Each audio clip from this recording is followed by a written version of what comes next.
어제 저녁에 초등학교 아이한테 편지를 받았어요. 신부님께 안녕하세요. 저는 가온 초등학교 3학년 장은호 요한 바오로입니다. 작년 어버이날에 편지를 드렸는데 올해도 생각나서 또 편지를 쓰게 되었어요. 신부님은 우리 모두의 아빠 같아서 항상 감사한 마음이에요. 우리 가족을 위해 기도도 해주셔서 감사합니다. 신부님이 계셔서 제가 건강히 공부 열심히 하고 있어요. 제 동생 은유는 1학년이 되었는데 지금도 신부님을 기억하고 있어요. 어버이날이니까 오늘은 밥 2그릇 드셔도 괜찮아요. 디저트도 꼭 드세요. 앞으로 건강하시고 우리 모두와 함께 오래오래 행복하게 지내주세요. 장은호 요한 바오로 올림. 신부님 사랑합니다. 신부님 고맙습니다. 신부님 맛있는 거 많이 드세요. 장은유 헬레나 올림. 그리고 이 꼬마들이 저에게 용돈을 보내왔습니다. 맛있는 거 많이 사 먹으라고. 밥 2그릇 먹어도 괜찮다고. 이 꼬마들의 편지가 저에게 기쁨을 주었죠. 그리고 웃게 했고 또 행복한 마음을 갖게 했습니다. 인간에게는 이러한 것이 필요한 것이고 이게 생명의 빵입니다. 나를 먹어라. 결국 사람은 사람을 먹고 사는 겁니다. 어떻게? 사람이 주는 생명을, 사랑을 먹는 겁니다. 사랑과 관심을 받지 못하면 인간은 아프고 병든 겁니다.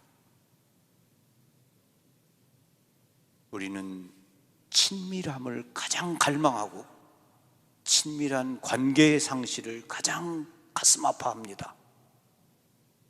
하느님께서 사람이 혼자 있는 것이 좋지 않으니 라고 말씀하셨던 것은 인간이 인간과 하나 되어야 살 맛을 느끼기 때문입니다. 캘커타의 성녀 마더 데레사 수녀님께서는 대담자와 대화를 나누며 이런 말씀을 하셨습니다. 사람들 사이에서 20년 동안 일을 해오면서 자신이 아무데도 쓸모가 없다고 느끼는 것이 인간이 체험하게 되는 제일 나쁜 병이라는 것을 더욱더 절실히 깨닫게 되었습니다. 난 아무데도 쓸모가 없는 사람이야. 아무도 나를 사랑해주지 않아. 나에겐 아무도 관심이 없어. 이게 인간에게는 가장 큰 괴로움이고 아픔이고 병입니다.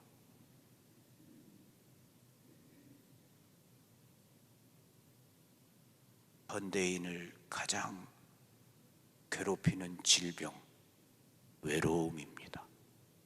그리고 그것 때문에 사람들이 죽어가고 있습니다.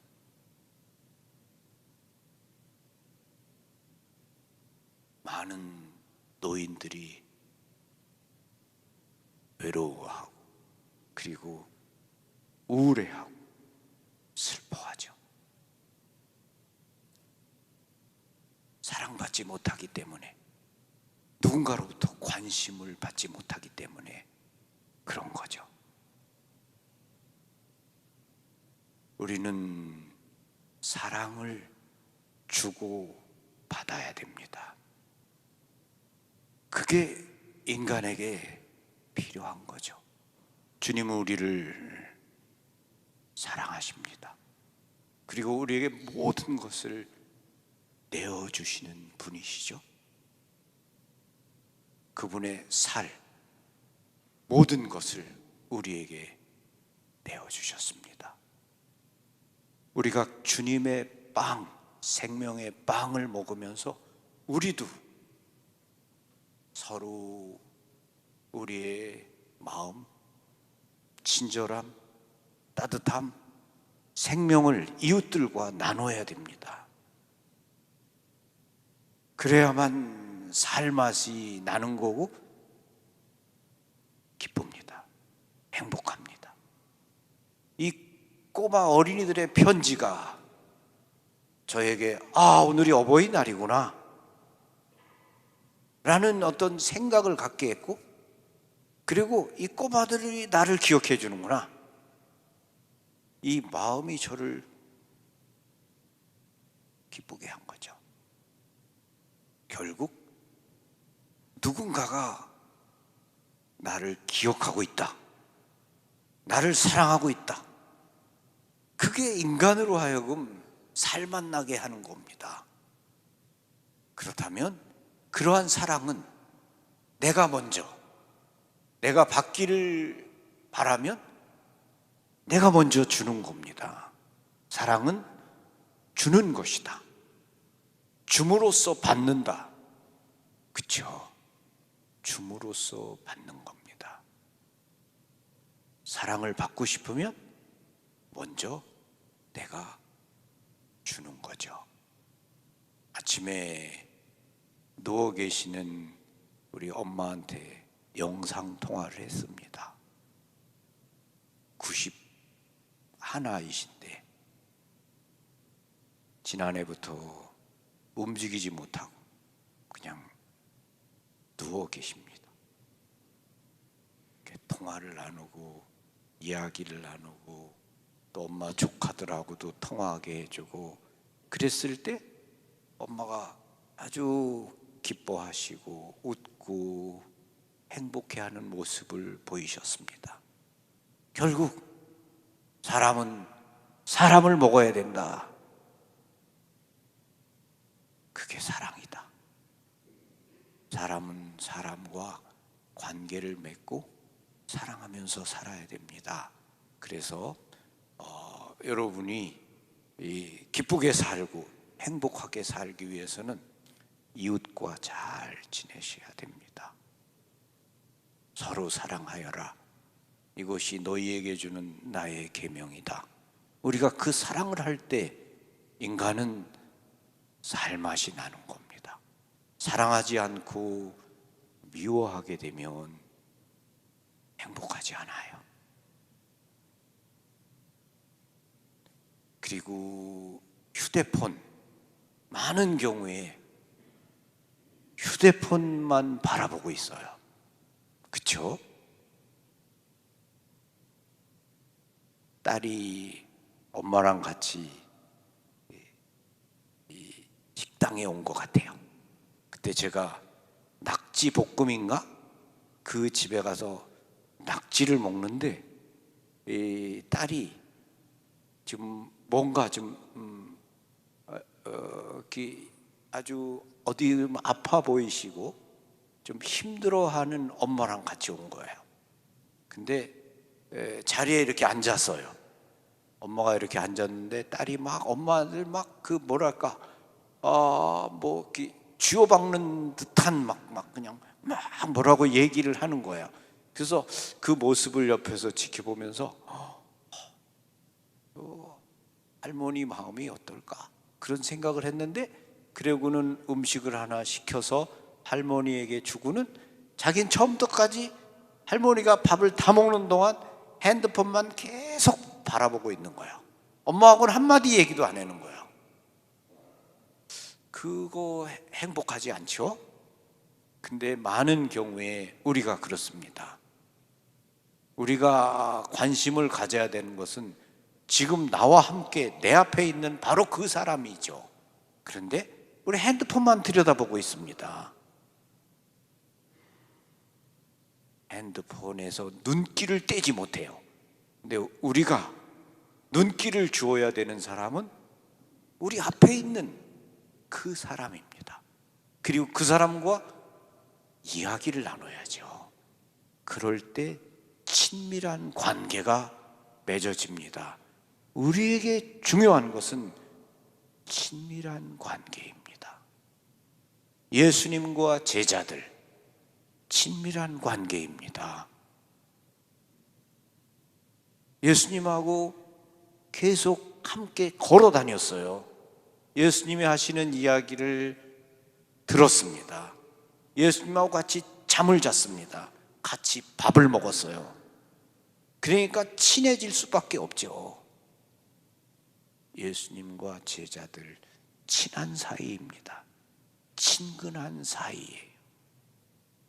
예수님이 베드로에게 내 양을 돌보아라 라고 이렇게 말씀하시잖아요.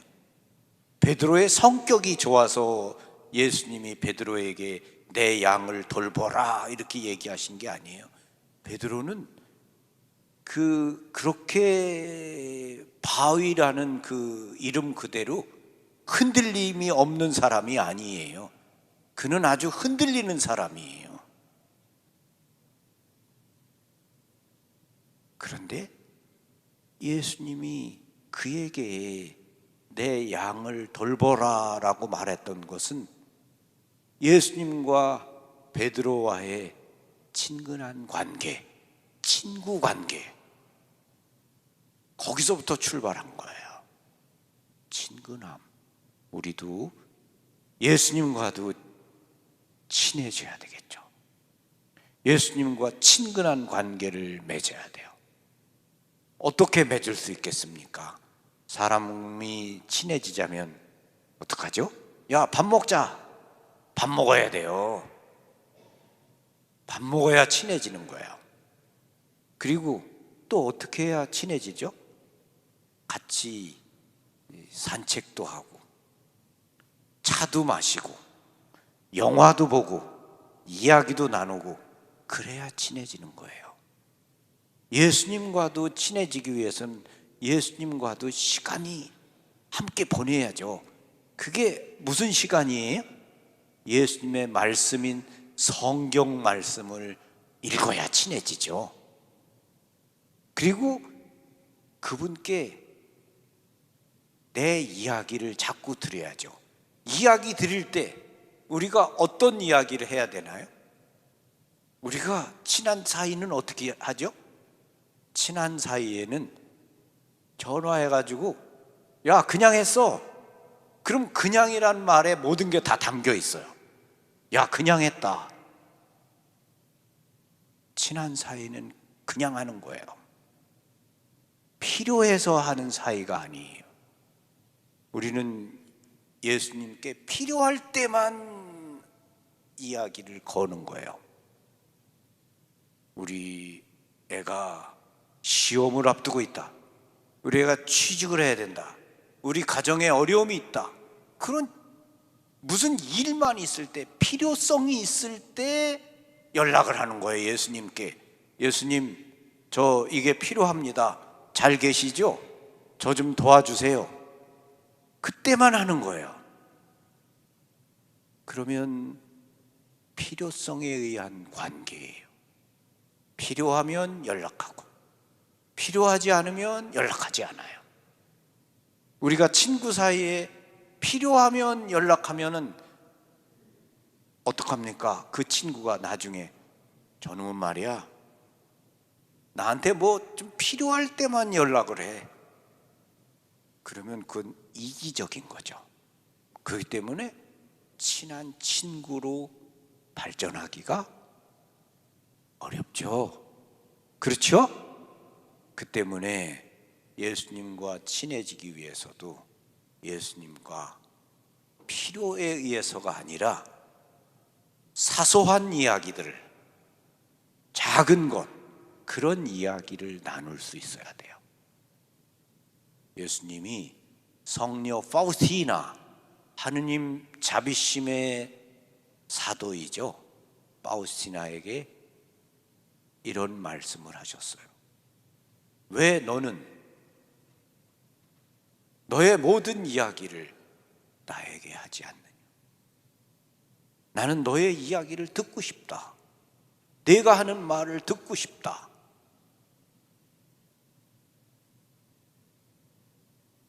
우리의 모든 이야기. 예수님, 오늘 제가 우리 친구들이랑 버스 타고 남양에 성모님께 갑니다. 예수님, 오늘 제가 성모님께 가는데 그러면서 여러분들이 이야기할 수 있어요. 많은 이야기들, 여러분의 마음에 있는 이야기. 그런데 어떤 분은 그렇게 예수님께 이야기를 나눈 분들이 계실 거고, 어떤 분들은 그렇지 않을 거예요. 이야기를 나누는 것, 그게 친밀한 관계를 맺는 길입니다. 인간에게는 친밀한 관계, 친근함이 무엇보다 필요하다. 그리고 그러기 위해서는 서로가 서로의 관심을 가져야 되고 표현해야 됩니다. 사랑은 관심이고 사랑은 표현해야 됩니다. 내가 사랑하는데, 많은 경우에 내가 그걸 말로 해야 돼? 라고 말을 하는데 말해야 됩니다. 왜냐하면 상대방이 독심술을 갖고 있는 사람이 아니거든요. 사람의 마음을 꿰뚫어 보지 못해요. 예수님이 아니고 오상에 비오신 분님이 아니세요. 대부분의 사람들은 평범한 사람입니다. 평범한 사람은 들어야 돼요. 사랑한다는 말을, 당신을 좋아한다는 말을 들어야 돼요. 고맙다는 말을 들어야 돼요. 그래서 표현해야 됩니다. 여러분 마음에 있는 이야기들을 표현해야 돼요. 오늘 어버이날입니다. 이런 날이 왜 있겠습니까? 이런 날이라도 표현해라. 이런 날이라도 어머니 아버지에게 감사하다는 너의 마음을 표현해라. 공식적으로. 그런 게 아니겠습니까? 그래서 이런 날이 되면 카네이션을 달아주고 뭔가 찾아가고 연락을 하고 그러는 게 아니겠어요? 그런데 이런 날조차도 연락을 하지 않는다. 그건 뭔가 아닌 거죠. 그렇죠? 우리에게는 서로 사랑을 표현하고 나누고 그런 게 필요합니다. 제가 매일 많은 사람을 품에 안습니다. 포옹을 하죠. 대성당 봉헌식 하는 사람들과 제가 그들과 포옹을 나눕니다. 짧은 순간이지만 제가 한 사람을 포옹하면서 생각하게 됩니다. 그를 포옹하는 순간 난 한 우주를 포옹하고 있다. 내가 포옹하는 이 사람, 내가 끌어안는 이 사람,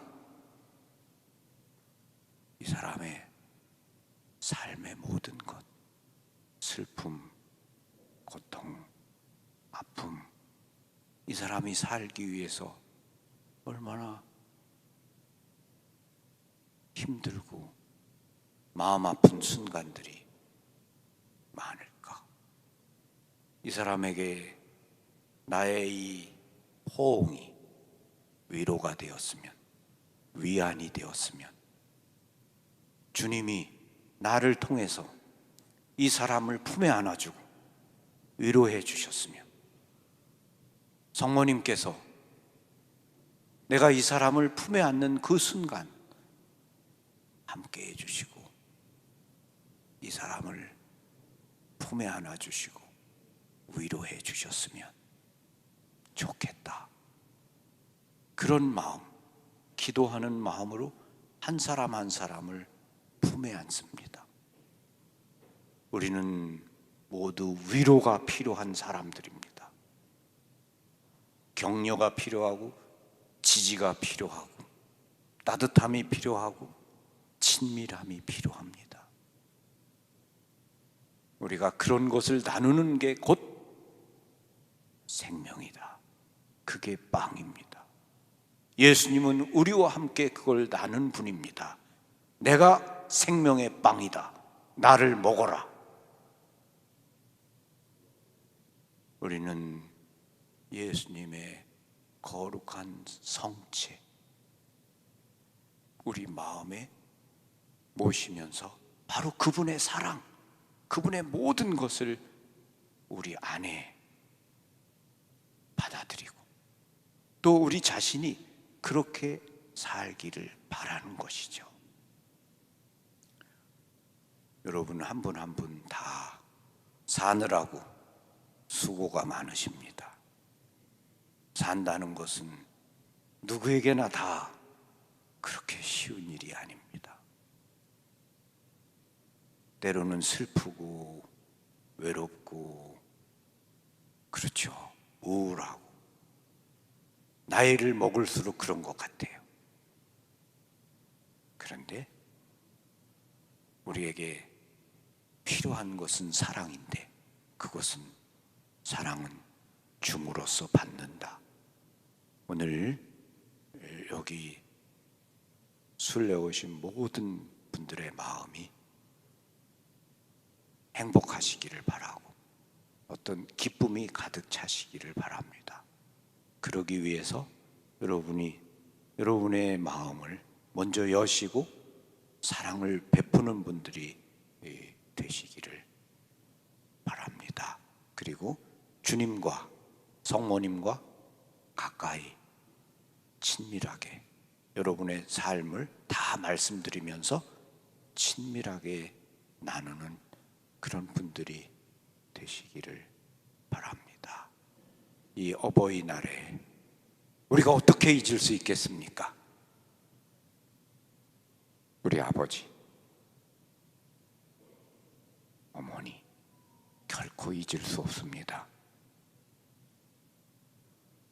하나님 나라에 가셨어도 그분들은 내 마음에 살아 있습니다. 그리고 가까이 더 가까이 계시죠. 오늘 여러분 한 분 한 분 여러분의 어머니, 아버지 감사하고 또 하늘나라에 계시면 영원한 생명을 누리게 해주시라고 기도하고 살아계신 분들이 계시면 여러분이 또 찾아가 뵙고 또 품에 안아주고 위로해주고 사랑을 베풀어 주시면 좋겠습니다. 여러분 한 분 한 분에게 주님의 축복이 함께 하시기를 빕니다. 아멘. 감사합니다. 평화를 빕니다. 고맙습니다.